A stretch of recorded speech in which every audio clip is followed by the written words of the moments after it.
it's me, Ariel.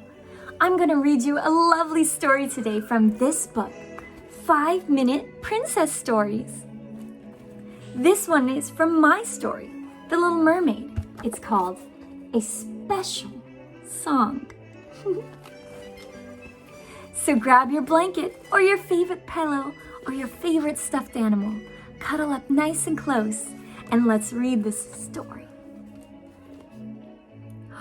May I have your attention, please? Sebastian called. The crab tapped his baton on a podium. King Triton's birthday was in a couple of days, and the court musicians were planning a special performance. Triton's daughter Ariel would sing while the orchestra played a brand new tune. Sebastian wanted the concert to be spectacular, but they still had a lot of work to do.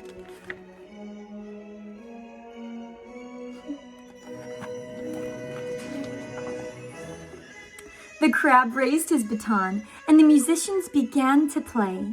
Beautiful music filled the sea until clang!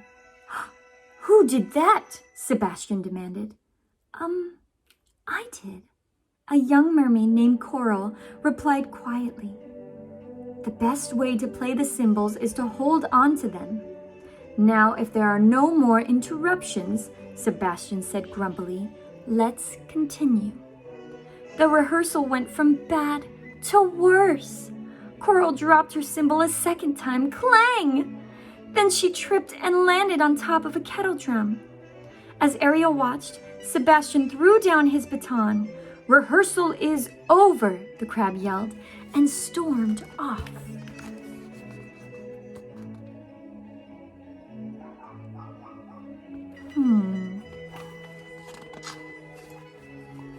Ariel helped Coral up. Don't mind Sebastian. I'll never be able to get this song right, let alone perfect, Coral said sadly. Don't worry about it, Ariel said. The only thing I'm perfect at is making Sebastian mad. You should have seen his face the last time I went to the surface. You've been to the surface? Coral asked, amazed. You must be the bravest mermaid ever. It's just something I like to do, Ariel said. I'm always gathering treasures. Would you like to come see my collection? I'd love to, Coral exclaimed. The two mermaids swam to Ariel's grotto. Make yourself at home, Ariel told Coral when they arrived. Flounder the fish was there. He waved a fin at them. The young mermaid swam around examining jewelry and shiny trinkets. Where did you find all of this? Coral asked as she put on a strand of pearls. I found some of it in sunken ships, replied Ariel. You've been inside a sunken ship? Coral said with a gasp. Weren't you scared? Of course not. Were you, Flounder? Ariel teased. Nothing to it, the fish fibbed. So what are we waiting for? Ariel asked. Let's go. Uh-oh. Let's see what happens next. Coral and Flounder trailed behind Ariel. Soon they arrived at the ship that had sunk to the ocean floor. Let's see what's in there, Ariel urged. Her friends followed her through a large porthole. Inside the ship, Ariel found an old steamer trunk. Look at this, she cried, holding up a purple parasol. And this, Coral exclaimed, picking up a fancy lampshade. I wonder what it's for. My friend Scuttle can tell us, Ariel said. Follow me. Where are we going? Coral asked Flounder. To the surface, he replied matter-of-factly. Wow, look at those wonderful treasures. Soon the friends arrived at the surface. Scuttle the seagull examined their treasures. That is a twirlerifer, he said, looking at Coral's lampshade. It's what human ladies wear when they're going somewhere important. Before long, the friends had to leave. As they headed home, Coral asked Ariel if she could keep the twirlerifer at the grotto. It might get broken at home, she explained. Of course, Ariel agreed. The grotto is my secret place, and it can be yours too. Wow.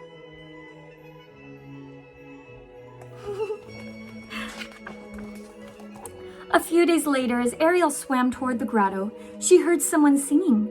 The voice was strong and clear, but sweet too. When Ariel arrived, she saw her new friend Coral. "I didn't know you had such a lovely voice. You should be singing in the concert, not playing the cymbals." The little blonde mermaid shrugged. "I just like singing to myself," she explained. "I've never actually performed." The next day at rehearsal, Sebastian made Ariel and the orchestra practice over and over, but something always seemed to go wrong. "The big day is tomorrow," the crab said, fretting. "This concert needs to be fit for a king. King Triton, to be exact. Let's try again." So they did. The rehearsal went on and on. By the end of the afternoon, everyone was tired. "See you tomorrow," Ariel said. Her voice was raspy. So much singing took all day. On the day of the concert, Ariel could only whisper. She had lost her voice. Luckily, she knew who could take her place. "Me?" Coral said when the princess asked her. "But I can't." "You must," Sebastian insisted. "Otherwise, King Triton's birthday celebration will be ruined."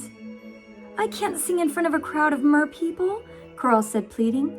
"Sure you can," Flounder said. Coral thought about how she had visited a sunken ship and gone to the surface, things she had never thought she could do, all because of Ariel. Now her new friend was counting on her. "All right," Coral said slowly. "I'll do it."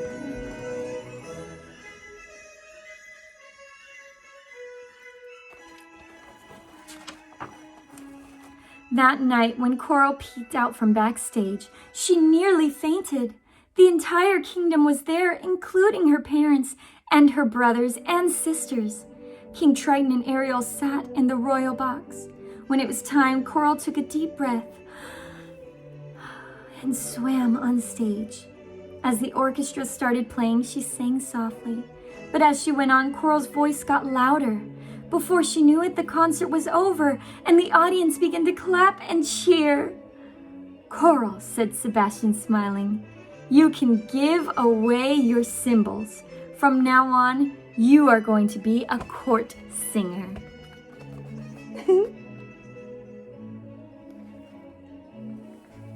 Yay, Coral! After the show, Ariel went to congratulate her friend. She found Coral with her family. "I didn't know you could sing like that," one of Coral's sisters exclaimed. "No one ever would have known if it wasn't for Ariel," replied Coral. "She believed in me." Ariel still couldn't speak, but she gave Coral a big hug. It had been a wonderful evening.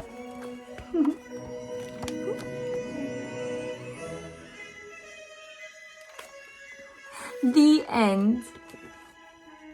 I believed in Coral, and just like I believe in Coral, I believe in you too. I hope you have a wonderful day or night